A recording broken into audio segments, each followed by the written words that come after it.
रमेश अब बड़ा हो गया था, पढ़ लिख कर उसकी एक अच्छी नौकरी एक शहर में भी लग गई थी।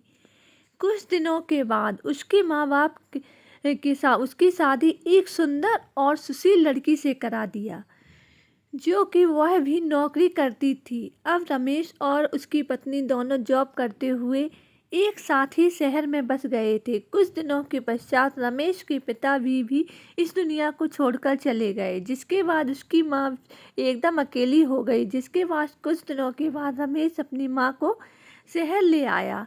रमेश की माँ खुद को एकदम अकेला पाती थी। इस तरह उन्हें भी अच्छा नहीं लगता था, लेकिन एक माँ अपने बेटी की हमेशा खुशी ही चाहती है। सो धीरे धीरे वह शहर में रहना भी सीख गई थी।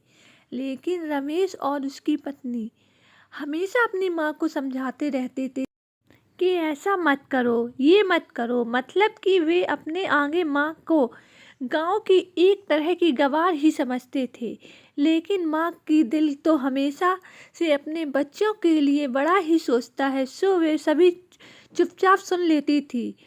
एक दिन की बात है, सुबह रमेश की पत्नी को ऑफिस जल्दी जाना था, सो वह सब कुछ जल्दी से तैयार करके रमेश का खाना पैक करके ऑफिस चली गई। फिर इसके बाद रमेश भी जल्दी जल्दी तैयार होकर ऑफिस निकल गया। फिर कुछ समय बाद रमेश की माँ ने देखा कि उसका बेटा तो खाने का लंच बॉक्स घर पर ही भूल गया है। तो माँ ने बिना देर किए हुए फटाफट ऑफिस पहुंच गई और पास में एक कुर्सी पर बैठ गई, क्योंकि कंपनी में बाहर के व्यक्तियों को अंदर आने की लिए मना था। सो फिर बेटे को दिक्कत ना हो इसलिए फ़ोन न करके मैसेज किया, लेकिन रमेश अपने काम में बिजी था, सो माँ के मैसेज पर ज़्यादा ध्यान न दिया। लेकिन उसकी माँ बाहर कब से इसका इंतज़ार कर रही थी। इस तरह कई घंटे बीत गए और इस बीच कई मैसेज भी किए, लेकिन रमेश का कोई उत्तर नहीं आ रहा था। इस तरह रमेश की माँ को चिंता होने लगी थी। लेकिन रमेश अपनी माँ के कई मैसेज आने के बाद वह अंदर ही अंदर खूब गुस्सा होने लगा था। आज तो उसने तय कर लिया था कि आज घर जाकर माँ को खूब अच्छे से समझा देगा कि यह उसका गांव नहीं है। सो कुछ भी है वो, जो कुछ भी मनमानी करती रहेंगी। और इस तरह शाम हो गया।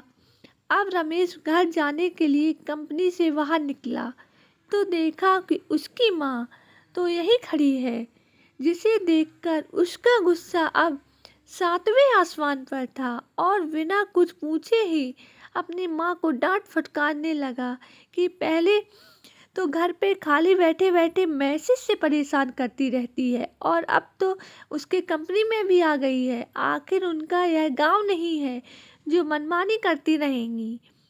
यह सुनकर रमेश की माँ ने खाने का टिफिन रमेश की आगे बढ़ा दिया, जिसे देखकर रमेश को अब समझने में देर न लगी थी कि वह अपना खाना भूल गया था, जिसे माँ उस दिन लेकर आई थी। इसके बाद रमेश की माँ बोली, बेटा भले ही तुम बड़े हो गए हो, बड़े शहर में रहने लगे हो, भले ही अच्छे बुरे की ज़्यादा समझ आ गई है, लेकिन मेरे लिए आज भी मेरे कलेजे के टुकड़े ही हो, जिसे मैंने बचपन से लेकर आज तक पालते हुए आ रही हूँ। रमेश की अब आंखें खुल चुकी थीं कि आखिर उसकी माँ उसकी परवाह करते हुए खाना लेकर आई थी, जिसे वह बिना सोचे समझे माँ को डांटते जा रहा था।